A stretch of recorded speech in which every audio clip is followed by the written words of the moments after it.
1 de Coríntios, capítulo 11, versículo 28. É muito interessante que o apóstolo Paulo diz que quando nós vamos tomar a Santa Ceia, o pão e o vinho, nós temos que olhar em diferentes direções. Nós temos que olhar primeiro na direção do passado, olhar para trás, porque aqui no capítulo 11, versículo 24, olha como é que a gente tem que olhar para trás. Façam, versículo 24, tendo dado graças, partiu e disse: isto é o meu corpo que é dado em favor de vocês, façam isto em memória de mim. Quando a gente faz em memória, nós estamos olhando para o passado. A ceia é um convite a olharmos para o passado. Mas a ceia também é um convite para nós olharmos para o futuro. Porque no versículo 26 é uma olhada para frente. Porque sempre que comerem deste pão e beberem deste cálice, vocês anunciam a morte do Senhor até que Ele venha. Esse até que Ele venha é um olhado para frente. Estamos esperando que Ele venha. Estamos esperando que Ele volte.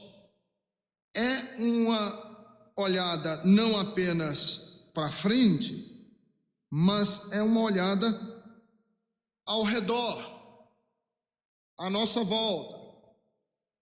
Porque no versículo 33 diz assim: portanto, meus irmãos, quando vocês se reunirem para comer, vocês se reunirem para comer. Não existe a ceia sozinho. Eu não posso realizar a ceia na cozinha da minha casa eu sozinho. Precisamos estar reunidos.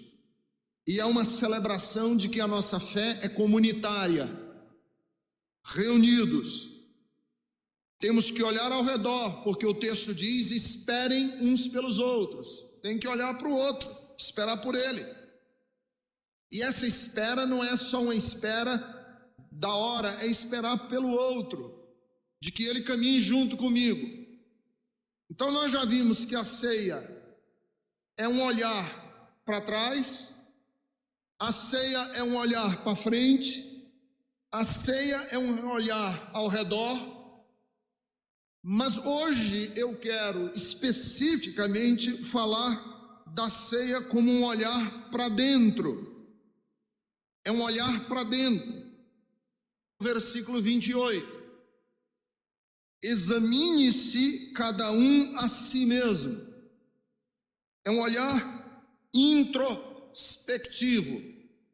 É um olhar que eu faço dentro do meu coração. Então, para que nós olhemos para dentro, eu quero ler outro texto para vocês hoje. Mateus capítulo de número 12.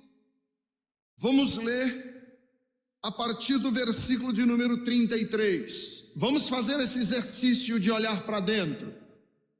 Vamos olhar para dentro de nós mesmos.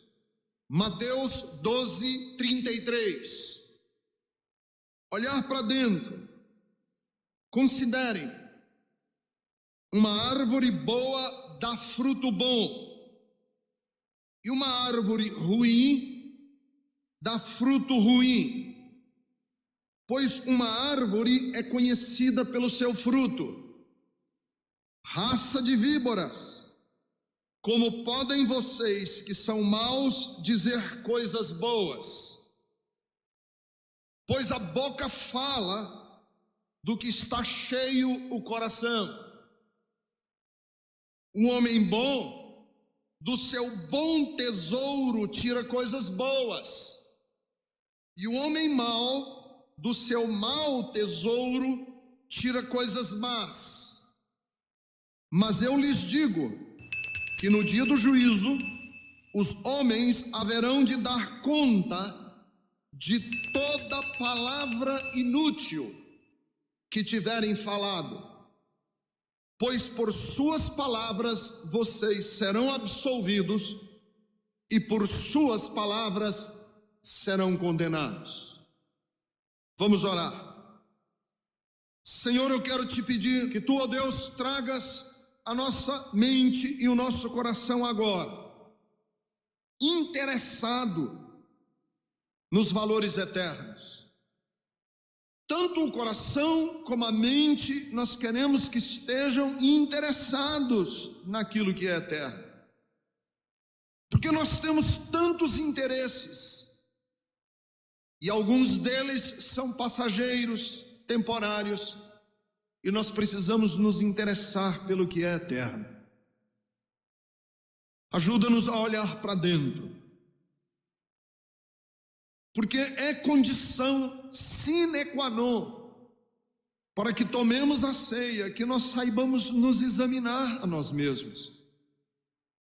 Ensina-nos hoje a olharmos para dentro do coração, para sabermos qual é o tesouro que há lá.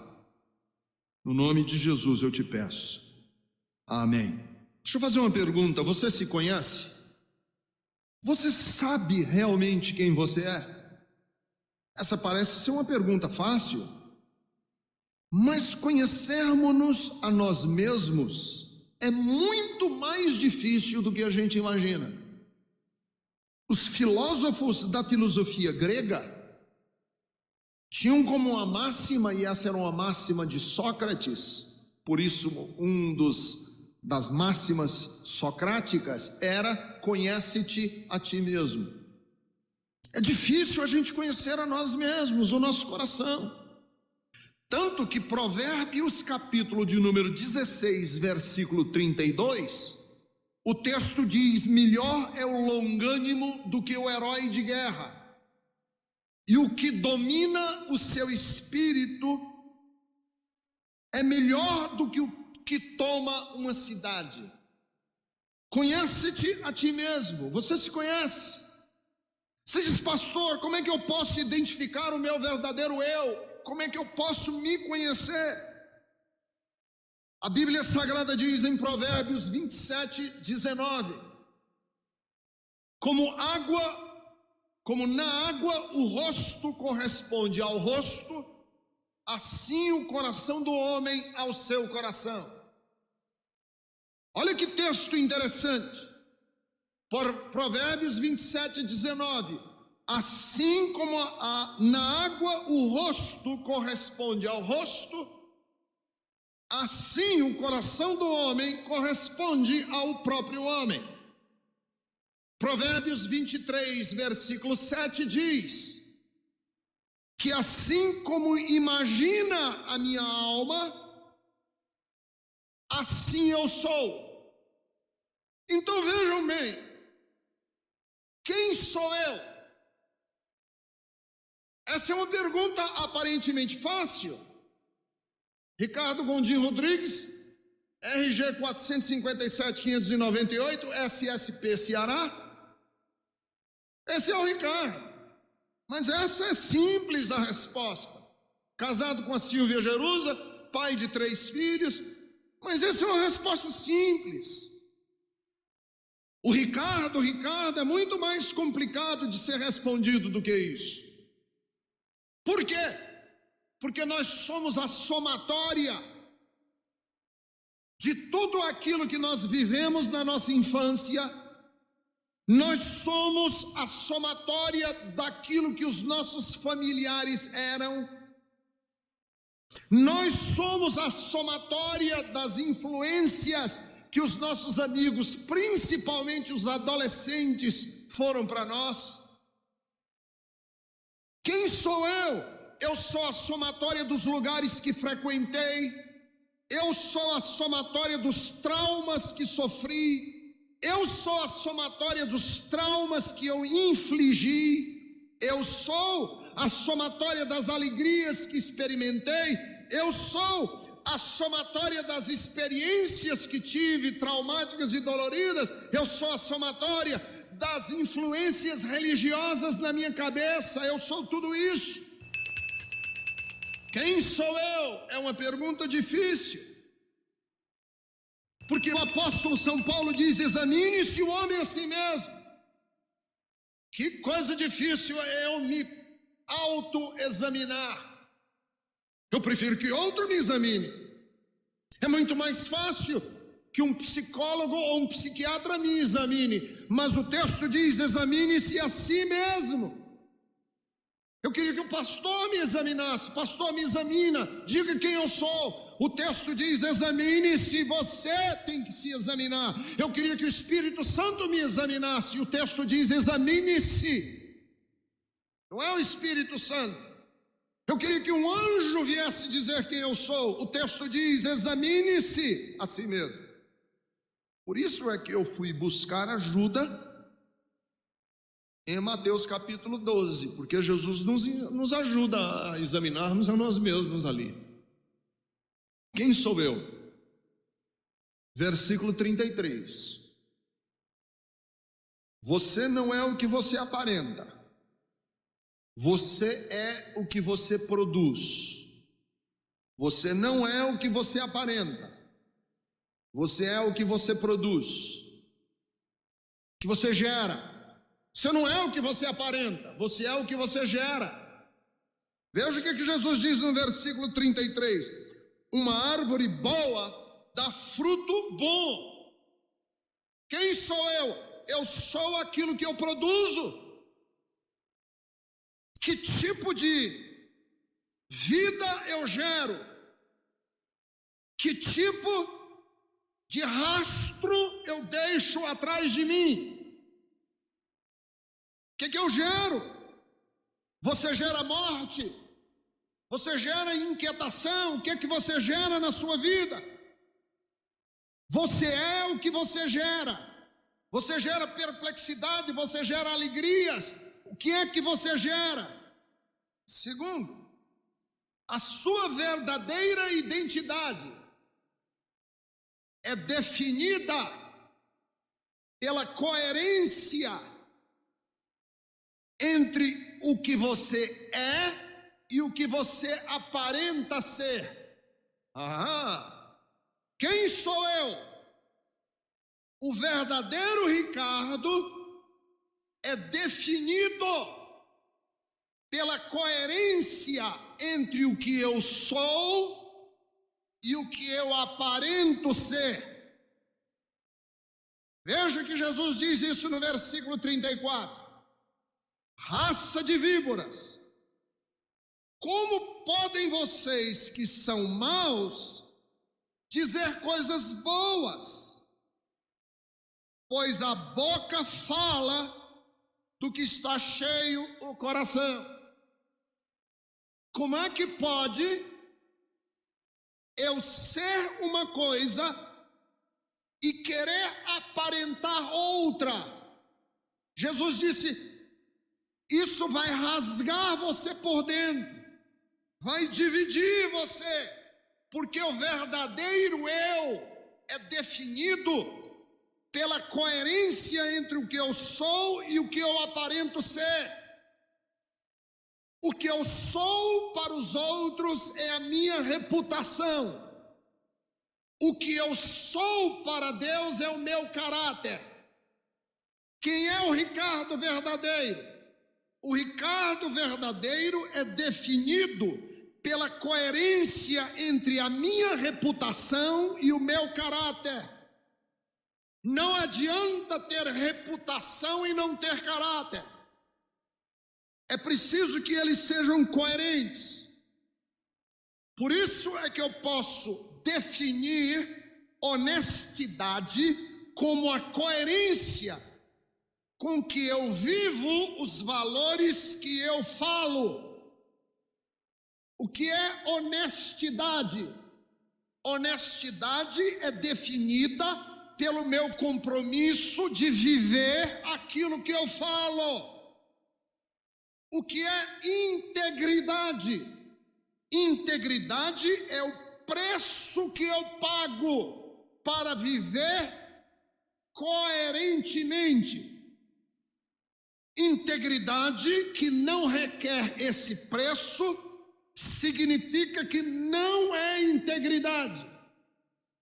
Se eu for capaz de dar ao meu inimigo perdão, porque eu digo que eu sei orar a oração do Pai Nosso, quando eu digo perdoa as nossas dívidas assim como nós perdoamos os nossos devedores, eu falo essa oração e eu vivo esse perdão, eu estou sendo íntegro. Quando eu sou tolerante com aqueles que me agridem, porque eu conheço a parábola do devedor compassivo e incompassivo da Bíblia, daquele homem que foi ao rei e o rei lhe perdoou uma dívida monstruosa e ele não conseguiu perdoar uma dívida pequena do próximo. Quando eu falo esse texto e vivo essa realidade, eu estou sendo coerente. Quem sou eu?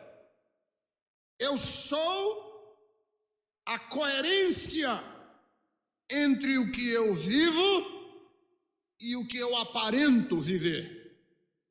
Terceiro, o que você é acaba aparecendo.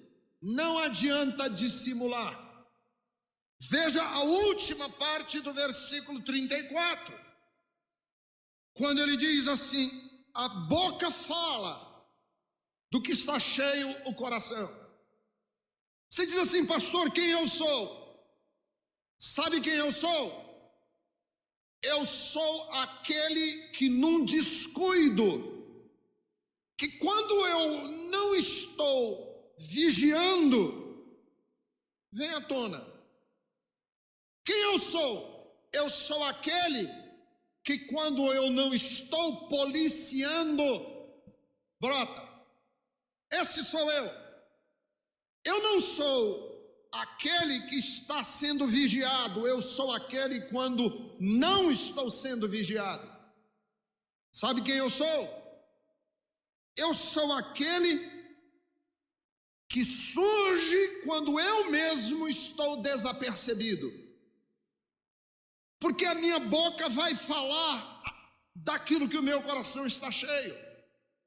É por isso que pessoas que não gostam de revelar quem são, não gostam de conviver entre amigos. E o Milor Fernandes tem uma frase muito interessante, ele diz assim: quão admiráveis são as pessoas que eu conheço pouco. Você sabe, pessoas que não têm amigos e não sabem viver em comunidade, qual é o problema deles? Eu não quero que você conheça o verdadeiro eu, porque se a gente começar a conviver junto, você vai começar a me conhecer de verdade. Não, eu sou uma pessoa de poucos amigos. Significa, sabe o quê? Não quero que ninguém me conheça de verdade. Porque se a gente começar a andar em amizades, começa a conhecer o verdadeiro eu.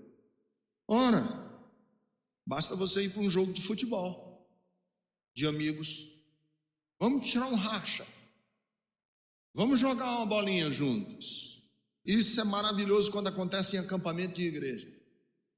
A gente só se conhece aqui, todo mundo maravilhoso.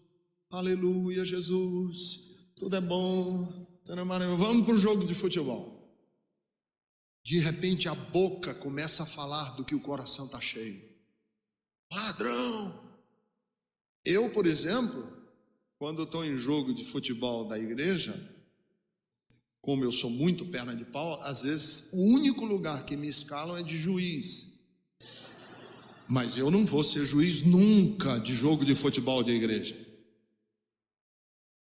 Porque os meus amigos mais queridos começam já no finzinho do jogo, até com o pastor deles.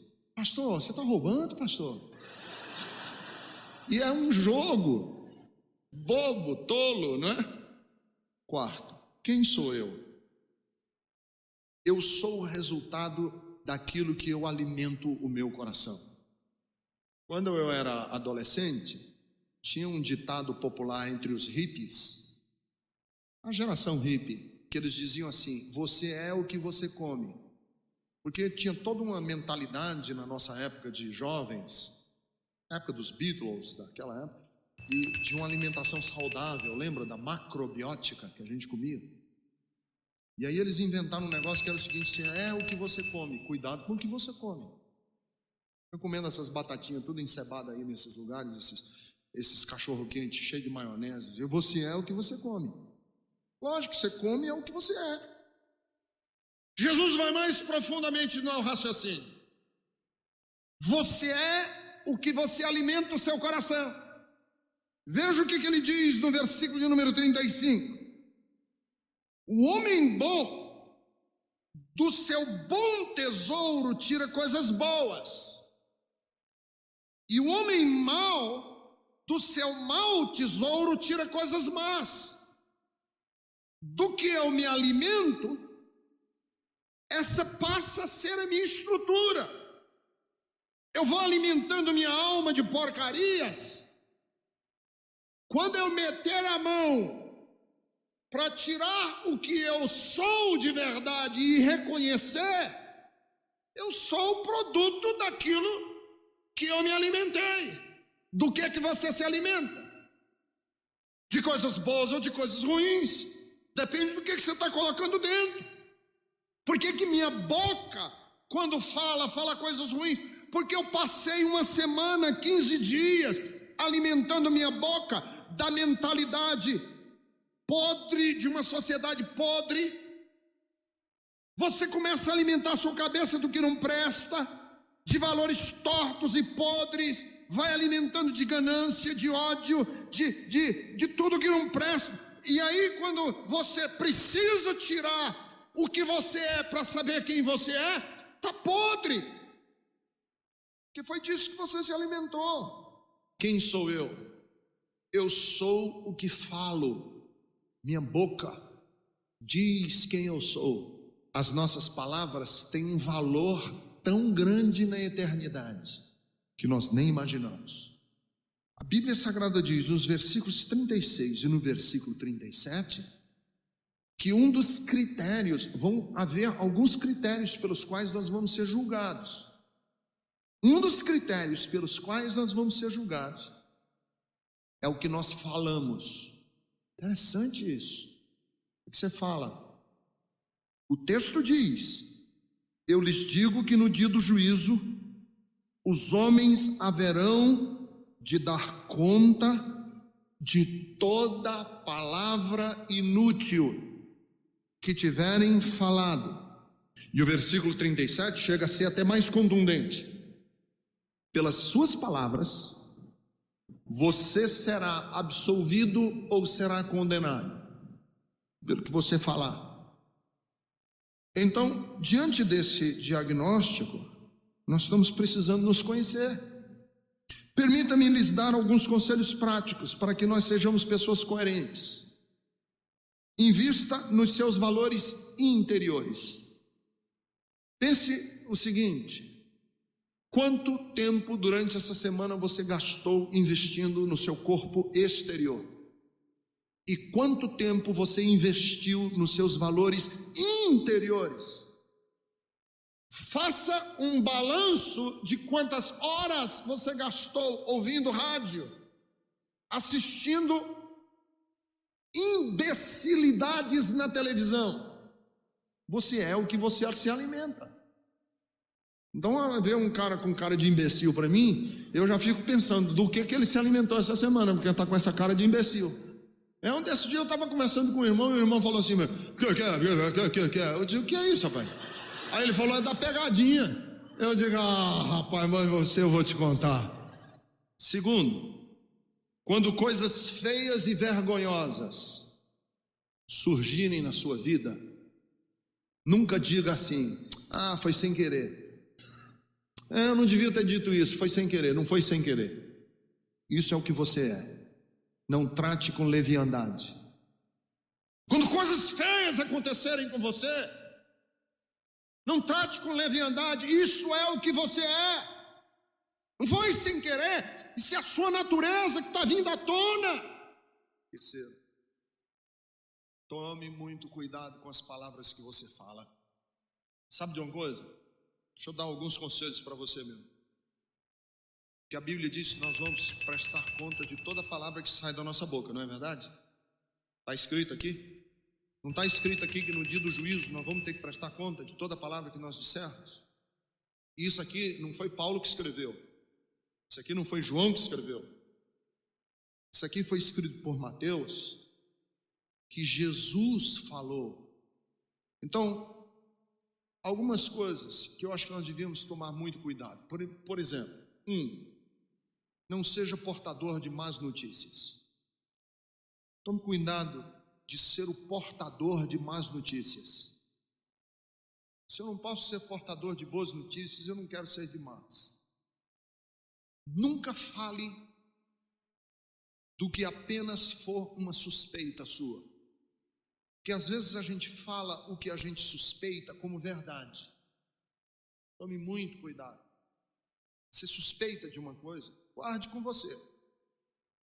Você não sabe se é verdade. Terceiro, nunca fale de ninguém se você não estiver absolutamente certo de que o que você está falando daquela pessoa é com a motivação santa diante de Deus. Porque senão é fofoca. E fofoca é maldito. Porque às vezes é aquela célebre história. Irmão, eu estou te falando, não é por nada não, porque na verdade eu estou te contando para a gente orar pela fulana. Que orar que nada, você está querendo fofocar. A Bíblia diz que 6 coisas o Senhor aborrece, mas tem uma 7ª que Deus abomina. As 6 coisas são olhos altivos, língua mentirosa, mãos que derramam sangue inocente, coração que trama projetos iníquos, pés que se apressam para correr para o mal, testemunha que profere mentiras. E qual é o 7º? Que Deus não só aborrece, Deus abomina: o que semeia contenda entre irmãos.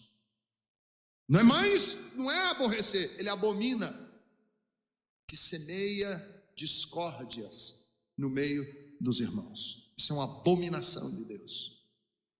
4, esteja sempre consciente de que você não é o que você pensa. Os conselhos que eu quero dar para você: primeiro, invista nos valores interiores. Quando as coisas feias vierem à tona, não trate com leviandade. Tome cuidado com o que você fala. 4, esteja consciente, você não é o que você pensa. Nós precisamos dos outros.